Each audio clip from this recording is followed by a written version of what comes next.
Welcome to the He's Got Issues Independent Comics Edition number 140.3. I'm John Cooney here to preview new independent comics being released September 24th, 2014, beginning alphabetically with Boom Studios and Bee and Puppycat number 4. Bee and Puppycat are running for their lives. Things are taking a drastic turn on this mission, and Bee might be the only one who can save the day, if only she knew how to actually use a sword. Puppycat has its hands full this time around. Hopefully things aren't as bad as they look.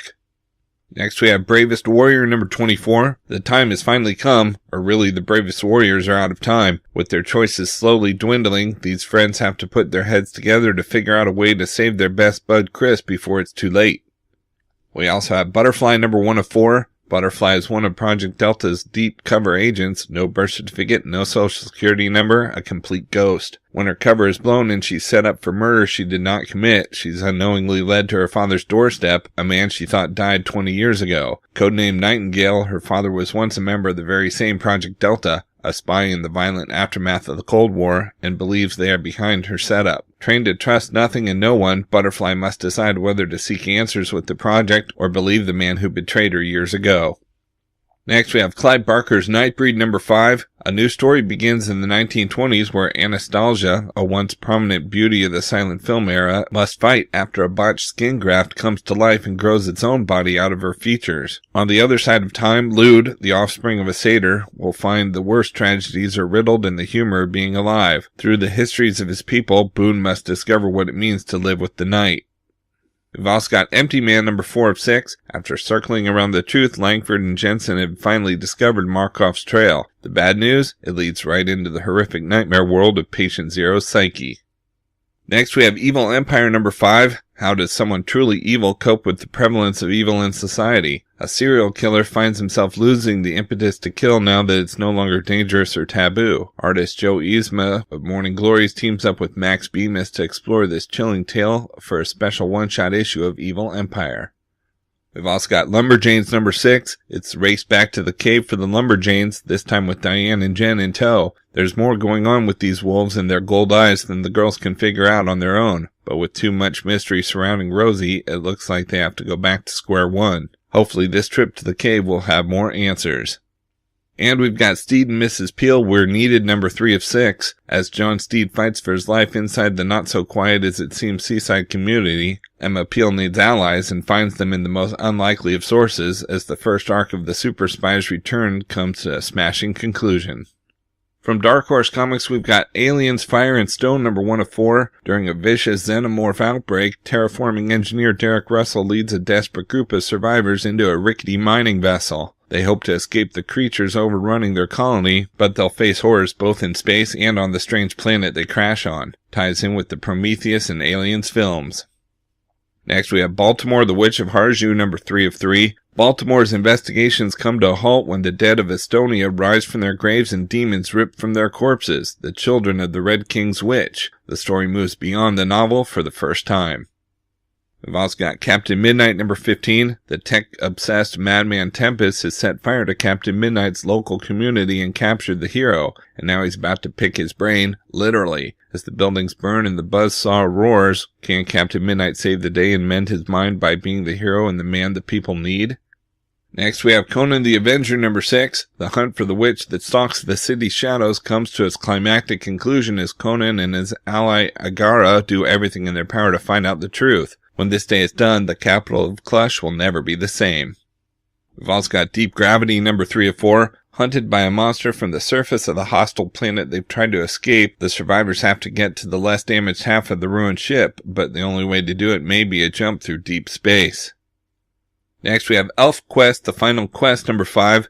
Separated and weakened by unanswered recognition, can Ember and Tyr survive long enough for a rescue? 3 factions must join to save the pair, Cutter and his companions, Ember's own wolf riders, and the mysterious realm of elfin spirits. If they fail, the lovers may die. If they succeed, what shattered secrets will be revealed and new threats unleashed. We've also got Ghost number 8. Can Ghost wage a war on 2 fronts? Between the depraved TV host Von Ghastly and the invisible techno-stalker known as Hunter, she'll have to use every ghostly trick she's learned to save herself and the city. But behind the mayhem, a deeper conspiracy is lurking. Next, we have Groo Vs Conan number 3 of 4. As a brain-damaged Sergio Aragonés wanders the streets, the indomitable barbarian Conan crosses paths and swords with the insufferable bird-brain Groo. Has the warrior that vanquished 1,000 wizards met his match? Does Groo even know the meaning of the word defeat? Knowing him, probably not. We've also got Halo Escalation number 10. The Master Chief returns in the next 72 hours, part 3. What happened to the Master Chief immediately following the events of Halo 4, and what did those events mean for the future of the crew on the UNSC Infinity? Next we have The Massive number 27. The Massive has been found. The story of its disappearance is as mind-bending as Mary's origin, but the solving of 2 mysteries only draws attention to the secret still unexplained, the reason for the crash.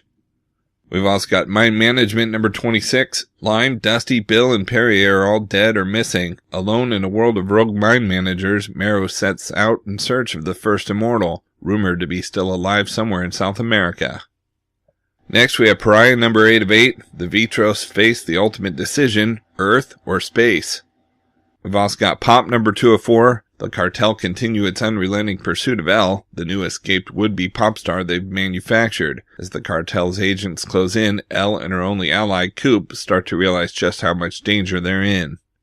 Next we have Robert E. Howard's Savage Sword number 9. The hard-hitting anthology is back with more tales from the mind of pulp master Robert E. Howard. While adventurers Conrad and Kirawan confront a demonic invader in London, pioneer Breckenridge Elkin bumbles across the American frontier, and of course Conan treads the plains of Hyboria. We've also got Sundowners number 2. The Sundowners Syndrome support group is on the hunt for their kidnapped friend, but they're not the only ones, as the enigmatic Mr. Outsider joins the chase. Meanwhile, the concerned citizens reach out to the press to shine some light on a shadowy conspiracy, but discovers the real story may be him. And we've got Tomb Raider number 8. Chernobyl beckons Laura and her friends as they attempt to uncover the truth, a truth that could cost them their very lives. As frightening details come to light, they must fight to survive as they're stalked by a killer. From Dynamite Entertainment, we've got Bob's Burgers number 2. In the second issue of Bob's Burgers comic book, we bring you 5 new stories from the Belchers. Tina's erotic friend fiction goes galactic. Bob jots down burgers to live by. Louise investigates a case of textbook tomfoolery. Linda looks out for her furry friends. And Jean presents a musical reimagination of the story of Mozart and Salieri called Jean Medeus.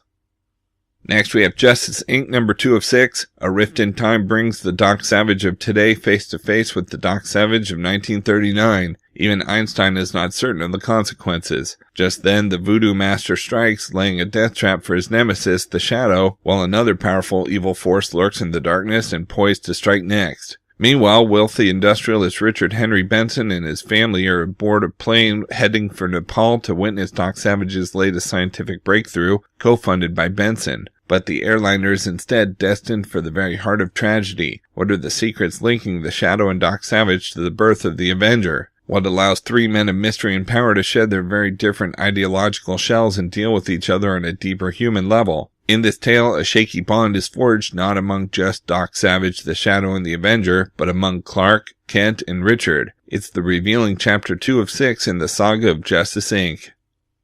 We've also got Legendary, a steampunk adventure number 7 of 7. Final issue, this is it. Red Sonja teams up with Zorro, who has been fighting a one-man revolution to overturn the shadow government of the Principality. However, the Principality isn't all General Terra and his League of Villains want. It's only the beginning. It's up to Red Sonja and company to stop it all, but will they have time to save the day, or will the ominous black mass ceremony ring in their doom?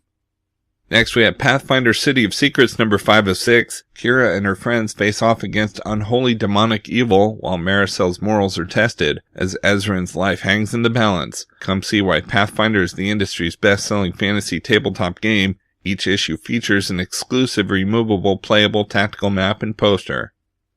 We've also got Red Sonja number 12, the wild and untamed climax to Sonja's epic journey to collect the 6 most gifted individuals of her age. But will she give them over to the sadistic emperor as she promised? Next we've got Steampunk Battlestar Galactica 1880 number 2 of 4. As the colonial fleet gather together under Archduke Adama, Athena and Starbuck find themselves captured by the pirates of the Rising Star. Will Apollo and his friends defeat Professor Baltar's cyclonic knights? And what secret will they discover? Come with us on this steampunk reimagining of Battlestar Galactica by #1 New York Times bestselling author Tony Lee.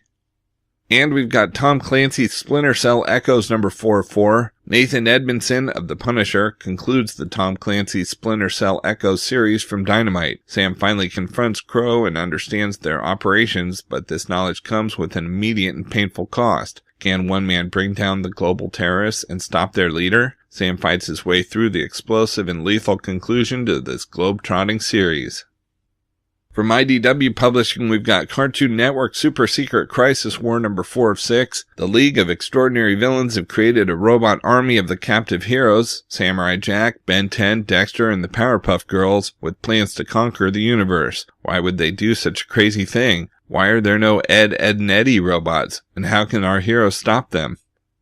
Next we have G.I. Joe number 1. Does the world need G.I. Joe? Cobra has become an international peacekeeping force, and the future of G.I. Joe looks bleak. Scarlet leads what's left of America's ultimate fighting force, but will she be able to keep the team together? Real-world action and politics collide, and nothing will be the same. We've also got Ghostbusters number 20, the final issue of Ghostbusters. Mass hysteria comes to an end, and the Ghostbusters discover the price of driving Tiamat from the city, county, and state of New York. But just because the big bad is beaten, it doesn't mean the psychokinetic shenanigans are on the wane. There's always another job on deck for the boys and girls in gray. Don't miss the bombastic, chaotic conclusion to IDW's ghoulishly groundbreaking Ghostbusters run. Next we have Godzilla Rulers of the Earth number 16. Godzilla comes face to face with his deadliest opponent yet. The endgame of the series' most conniving foe reaches its zenith. Will Godzilla be able to survive the day, and will Earth want him to? The stunning climax to this 4-part story is here. We've also got My Little Pony Annual 2014. Check out the original Power Ponies in action. When Maniac assembles an all-star team of villains, the Power Ponies may be outmatched. It will take a familiar face from Equestria to even the odds. Get ready for super-powered adventure like you've never seen it. Next we have Samurai Jack number 12. Aku senses Jack's unexpected new flaw and calls forth a manhunt like no other. Soldiers, monsters, and bounty hunters scour the land for the weakened samurai warrior. Is anywhere safe? We've also got Star Trek number 37. The Star Trek event of the year continues here in part 3 of the Q Gambit. Captain Kirk and the crew of the Enterprise find themselves decades in the future thanks to the mischievous Q. The galaxy has changed beyond recognition, and nowhere more so than on Earth itself. Don't miss this all-new adventure produced in association with Star Trek screenwriter-producer Roberto Orci. Next we have Star Trek Harlan Ellison's The City on the Edge of Forever, the original teleplay number 4 of 5. Harlan Ellison's Hugo and WGA award-winning teleplay adaptation continues. As Kirk and Spock bide their time in 1930s New York, Kirk finds himself doing the unthinkable, falling in love with a woman of the past. And all the while, a murderer from their own era draws ever closer, threatening to alter the very fabric of history. Harlan Ellison's Hugo and WGA award-winning teleplay visualized for the first time. And we've got Transformers Robots in Disguise number 33, Wheeljack Reborn. After months unconscious, Wheeljack awakens to find a strange new Cybertron. Starscream rules, Optimus Prime has made peace with Megatron, and Windblade controls the city. What's the scientist to do? From Image Comics, we've got A Voice in the Dark, Get Your Gun number 1 of 5, now in full color, a great jumping on point for new readers. With Zoe and several of her roommates possible suspects in the murder of Mandy Jenkins, Uncle Zeke is taken off the case to avoid a conflict of interest. Meanwhile, Zoe meets her fan for the first time without masks. Next we have Cal number 5, the end of the first arc and a huge turning point for the series. John Pierce and Jeffrey Warner square off against Cal's big secret. Radia faces public outcry, and Arclight resorts to lethal force against one of his own. We've also got Chew number 43, Chicken Tenders Part 3, Olive, Pollo, Colby. Next we have Drumheller number 9, No Way to Fight, Nowhere to Hide, Nothing to Smoke. This time the horror is all too real as Drumheller finds himself running for his life. The supernatural killers hunting him in the dark want to know just one thing: how badly does he want to stay alive? We've also got Low number 3. In an effort to save mankind, Stell Kane embarks to do what hasn't been done in millennia, walk on the Earth's surface. But before she can rise from the depths of the ocean, she must first help her son rise from the suffocating darkness in which he wallows. Next we have Outcast by Kirkman and Azekeda number 4. To Light Our Way, Who is Luke Masters and what answers does he bring Kyle? A major new character is introduced as Kyle's epic journey starts down a new path. We've also got Roche Limit number 1, Our destiny is in the stars, and I will lead us there. 20 years after this promise, billionaire Langford Skagard's dream of cosmic exploration is no more. Roche Limit, a colony situated on the cusp of a mysterious energy anomaly, is a melting pot of crime and terrible secrets. When Becca Hudson goes missing, the search to find her will plunge her sister and a cadre of the colony's underworld figures into an odyssey that reveals a grim future for mankind. Blending 2001: A Space Odyssey with Blade Runner, Roche Limit is the first part of a bold sci-fi noir trilogy. Next we have Saga number 23 with The Solicit Betrayal. We've also got Sex number 16. Remember, there's no such thing as safe sex. Next we have Umbral number 9, Twisting the Knife. The Red Guard are closing in, the kin are on their trail, and the woodlings aren't letting their new prisoners out of their sight. But even a simple trip through the forest is anything but simple in the world of Umbral, as Rascal is about to find out. And we've got Wayward number 2, Image Comics' new supernatural sensation. Rory's uncanny senses lead her to a classmate with a dark secret, one he's willing to kill to keep hidden. From Valiant Entertainment, we've got Armor Hunters number 44. That was just the battle, now get ready for the war. Exo Manowar has played the ultimate gambit and finally leveled the playing field against the villainous Armor Hunters. But the galaxy's deadliest killers haven't come this far just to surrender. Their final charge is now upon us, and it will take the combined powers of Exo Manowar, Unity, Bloodshot, and the rest of the Earth's most formidable heroes to save our world from a full-scale cosmic reckoning. The summer's biggest crossover event is going out with a big bang, and when the smoke clears, everything you thought you knew about the Valiant You will be changed forever. Next we have Harbinger Omega's number 2 of 3, Toyo Harada Strikes Back. In the aftermath of the tragic firestorm between the world's most powerful Omega-level Saiyan and his wayward heir, casualties were claimed on both sides. Now the last remnant of each opposing force, the Harbinger Foundation and the surviving renegades, have been shattered and driven deep underground. But Toyo Harada, newly exposed as the world's foremost superhuman, has no one left to stop him. And we've got Exo Manowar 29, Armor Hunters Aftermath. The world has changed for Eric of Dacia, the armored earthbound hero known as Exo Manowar. Unable to protect his friends and allies from the interstellar hunters sworn to kill him, the Visigoth warrior who would be king now recoils from the horrendous fallout of his actions, even as a threatening new future looms. Everything changes now. Okay, so that's a look at some of the top independent publishers this week, but there's still plenty of other books out as well, so be sure to check out my YouTube channel at he'sgotissues.com to see both the Marvel and DC videos for this week, as well as my usual roundup of all my favorites for the week with a little more depth and insight than you get here. And if you like these videos, be sure to let me know by leaving a comment and subscribing. You can also follow He's Got Issues on Facebook, Twitter, Pinterest, and Tumblr to see everything I'm reading as I read it. So until next week, I'm John Cooney, and I've got issues.